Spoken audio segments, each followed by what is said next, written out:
Yan, ang ating gulay na kalabasa, paluto na. Ako po'y may kukuwento sa inyo about sa gulay. Meron daw pong mag-ama, ay sa bukid po nakatira. Kahit daw po may pera ay ayaw bumili ng ulam ang tatay. Sabi raw po ng anak nagtatanong po kada umaga ng ulam.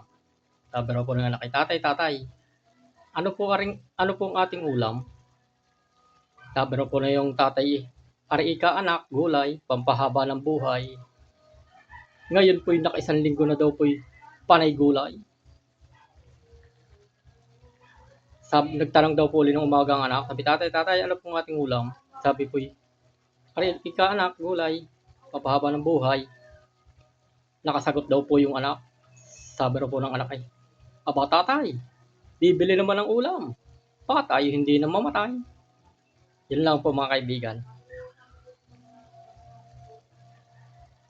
Magandang umaga. Salamat.